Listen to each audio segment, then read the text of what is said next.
Family, let's be real for a moment. There is something powerful about silence. Something unshakable about the way you choose to take your hands off chaos and fold them in peace.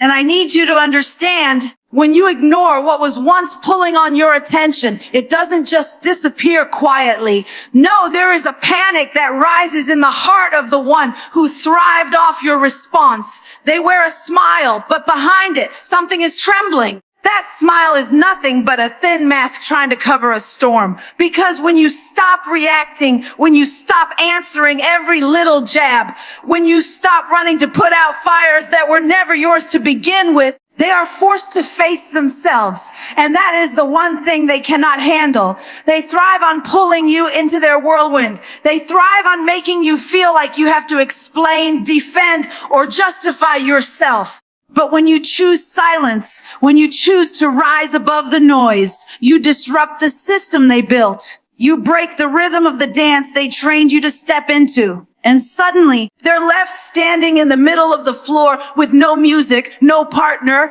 and no applause. That's where the silent panic begins. I need you to see this with your spiritual eye, as silence doesn't mean weakness. Silence is warfare. Silence is strategy. Silence is the moment when you step back and let God reveal what manipulation tried to hide. You see, the storm doesn't always rage on the outside. Sometimes it rages on the inside. And when you cut off their supply of attention, their storm has nowhere to land. So it turns inward, and that's when the mask starts to slip. They may try to laugh louder, post brighter, walk taller, but it's all performance.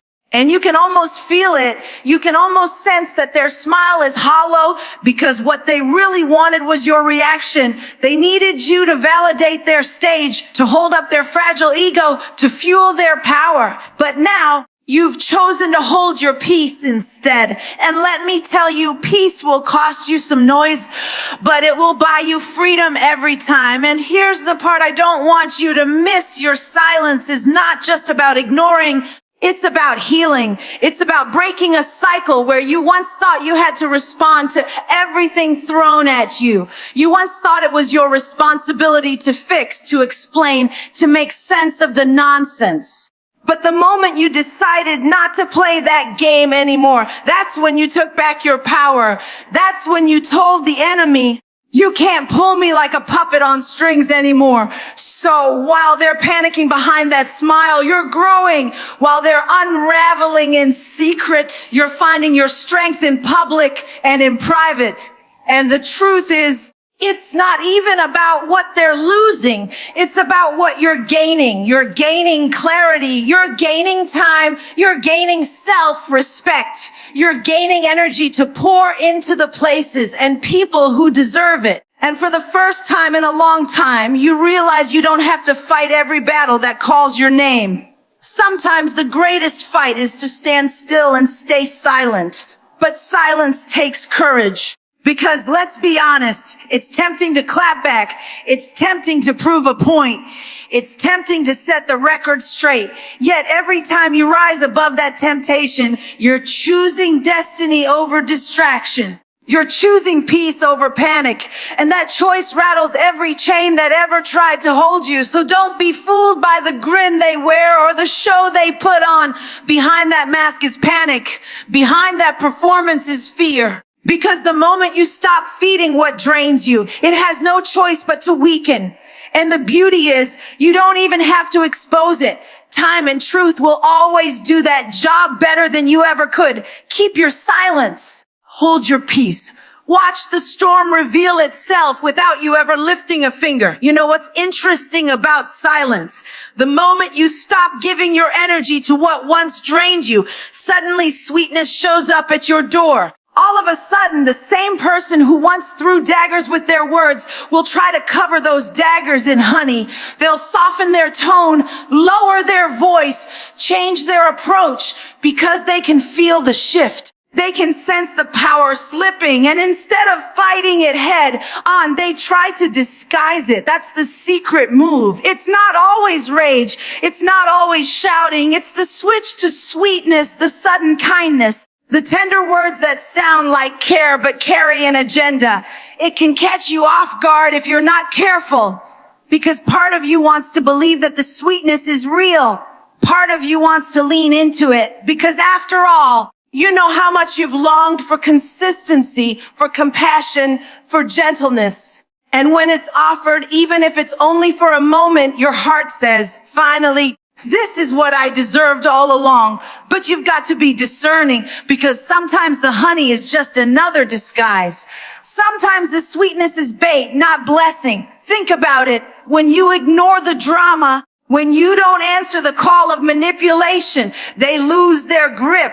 And instead of letting you go, they try a new tactic. If harshness won't bring you back, maybe kindness will. If anger won't get your attention, maybe apologies will. They'll start saying things like, I didn't mean it that way, or you know my heart. They'll remind you of good memories, highlight the softer sides of themselves. And before you know it, you're second guessing yourself. You're wondering if maybe you were too hard, if maybe you overreacted, if maybe, just maybe, this sweetness is their true self finally breaking through. But let me tell you something. True transformation isn't seasonal. Real change isn't just activated when someone is afraid of losing control. Love isn't a strategy, it's a lifestyle. And you'll know the difference. Because real love doesn't have to be earned back after silence. Real love shows up whether you're responding or not, whether you're clapping or not, whether you're catering or not. Real love doesn't panic when ignored. It stays steady, it stays pure, it stays present. That's why the sudden sweetness feels so confusing, because on the surface it looks like progress, it looks like growth, it looks like they finally get it.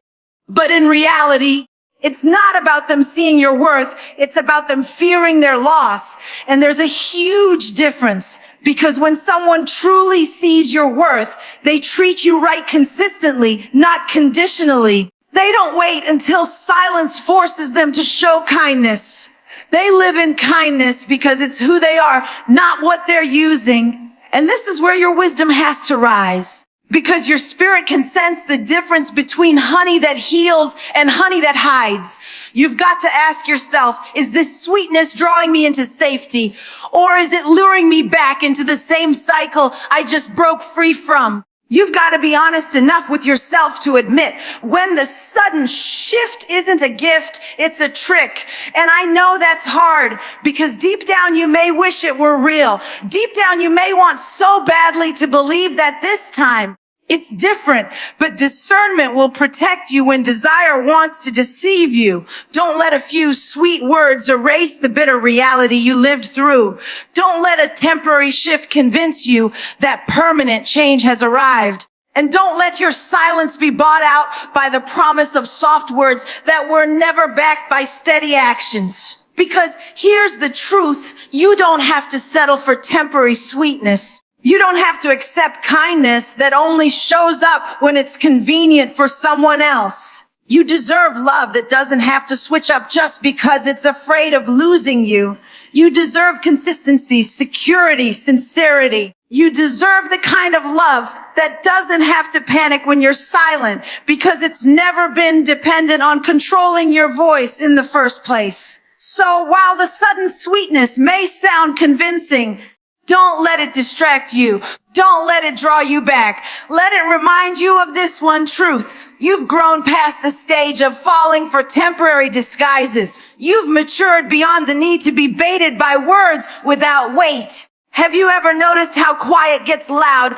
The moment you choose silence, the moment you choose not to engage, it echoes in places you never imagined. And when that echo starts ringing, those who once thrived off your applause can't sit in it. They can't handle the absence of your claps, your cheers, your validation. So what do? They start looking for another audience. They shuffle to a new spotlight because the one you used to shine on them has gone dim. That's the secret move. It's not always rage. It's not always pleading. Sometimes it's a performance for someone else. They move quickly to find a stage where the lights are still on, where the people are still clapping, because your silence created a vacancy they can't live with. And if you're not careful, You'll see them shining in that new spotlight and start questioning yourself. You'll wonder, were they really the problem? Was it me all along? Because suddenly they look happy, they look adored, they look like they found a new rhythm. But what you're seeing isn't healing, it's hustling. It's the hustle for attention, the scramble to fill the void your silence exposed. Don't confuse their spotlight shuffle with success. Don't confuse their new stage with growth. Some people don't want change, they just want an audience.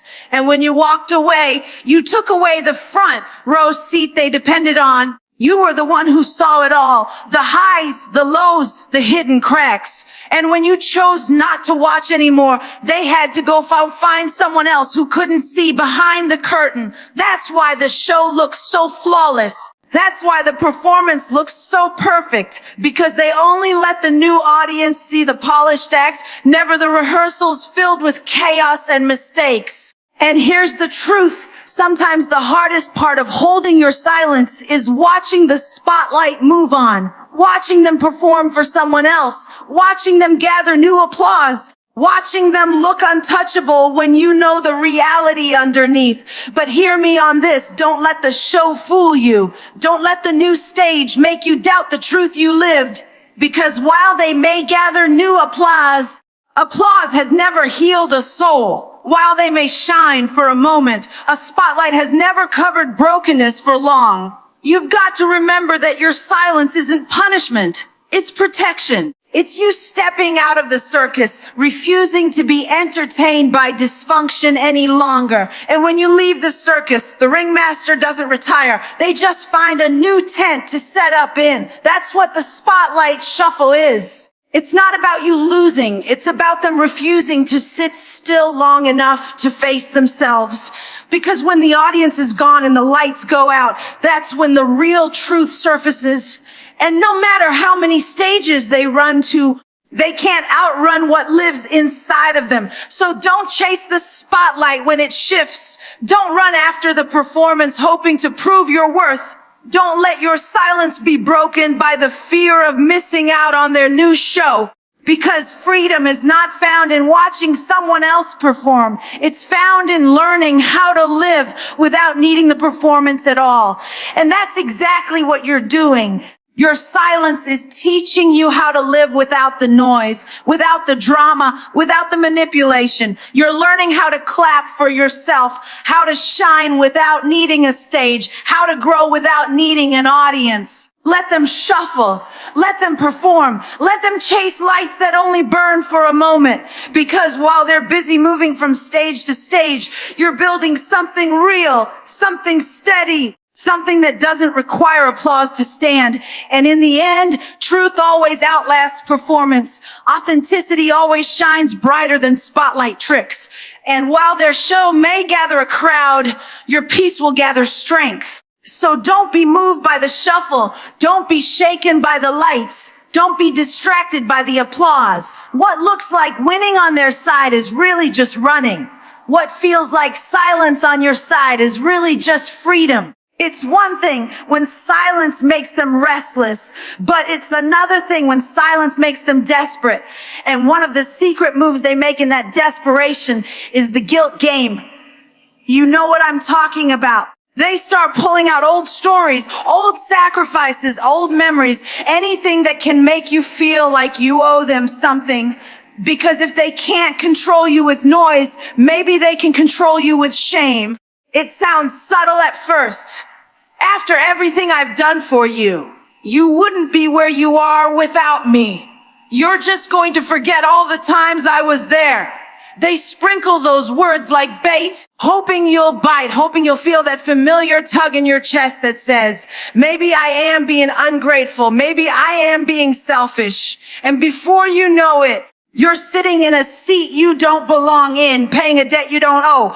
But let me pause here and set somebody free. Gratitude and guilt are not the same thing. Gratitude comes from love, but guilt is born of manipulation. Gratitude inspires you to honor what's been given. Guilt demands that you repay what was never freely offered. When someone loves you genuinely, they don't keep score. They don't drag out a list of receipts every time they feel you pulling away. They don't remind you of every favor, every gift, every moment, as if your love is a transaction. But when control is slipping, the guilt game becomes their weapon of choice. And if you've ever been caught in that game, you know how heavy it feels. You start questioning yourself. You start rehearsing every moment, every word, wondering if you're the one at fault, because guilt has a way of twisting truth until you can't tell the difference between conviction and condemnation. But there is a difference. Conviction lifts you toward change. Condemnation weighs you down in chains. And guilt is nothing but a chain disguised as concern. That's why ignoring it is so hard, because the guilt game is designed to touch the softest parts of your heart. It's crafted to target your empathy, your loyalty, your desire to be fair. They know you don't want to be seen as cold. They know you don't want to be the one who walks away heartless. So they spin the narrative to make it like you're abandoning them, when in reality, you're just choosing yourself for the first time. And that's the piece they can't stand, because guilt only works when you believe that choosing yourself is wrong. But choosing yourself is not betrayal. Choosing your peace is not betrayal. Choosing your freedom is not betrayal. It is survival. It is obedience to the truth that says you are not responsible for carrying the weight of someone else's brokenness. And once you see that clearly, the guilt game loses its power. You'll notice something when you stop playing. The accusations get louder, the manipulation gets heavier, but your spirit gets stronger, because every time you refuse to pick up guilt that doesn't belong to you, you're training your heart to live free. You're reminding yourself that love is not a contract signed in shame. It's a covenant written in choice. And the moment you stop letting guilt decide for you, you start reclaiming your right to choose. It's not easy though, because part of you will still hear those voices. Part of you will still feel that tug, like maybe you should just give in one more time. But hear me, every time you give in to guilt, you reinforce the idea that manipulation works.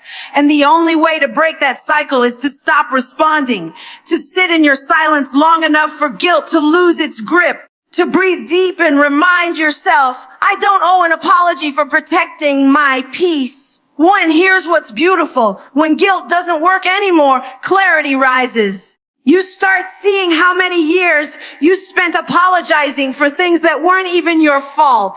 You start realizing how much your energy went into carrying weights that weren't yours to carry. And you finally understand that guilt was never proof of love. It was proof of control. So when the guilt game comes, and it will stand your ground, keep your silence, hold your peace, and remember this truth. You don't owe anyone your freedom. There's something about silence that unsettles people who thrive in noise. And when your silence starts speaking louder than any argument ever could, they don't just sit still with it. They look for ways to flip the script. That's where the whispers come in. The rumor river starts to flow. And suddenly stories about you are being carried downstream to places you've never even stepped foot in. They can't get your attention directly, so they create a narrative indirectly.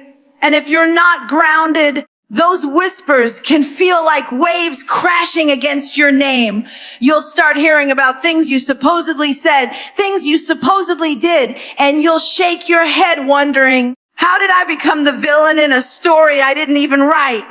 That's the move. They twist silence into guilt, peace into pride, boundaries into betrayal. Because if they can't control your voice, maybe they can control the voices around you. If they can't win your applause, maybe they can gather a crowd with your name on their lips. And here's the truth. It stings. It stings to know that while you're just trying to heal, somebody else is busy painting you as the one who broke everything. It stings to realize that people who never sat in your struggle are now forming opinions about your journey. It stings when lies get dressed up as truth and spread like wildfire while your silence makes you look complicit. That's the cost of holding your peace. The rumor river rises. But let me free you from something tonight. Rumors are loud, but they're shallow. They may travel fast, but they don't run deep. Truth doesn't need to sprint to keep up with lies, because truth is steady, truth is rooted, and truth will outlast every whisper. Lies are like smoke. They may fill the room for a moment, but eventually they clear. What remains is the air that was there all along. And the reason they use rumors is because silence scares them. When you don't defend yourself, when you don't respond, they have to create noise to convince themselves they're still in control. Rumors become their way of saying, I'm not the problem. They are. It's projection wrapped in a story. It's insecurity dressed as testimony. And though it hurts to hear, it's really just proof that your silence is working. Because if your silence wasn't powerful, they wouldn't have to replace it with sound. But here's where the challenge comes. You will be tempted to speak up.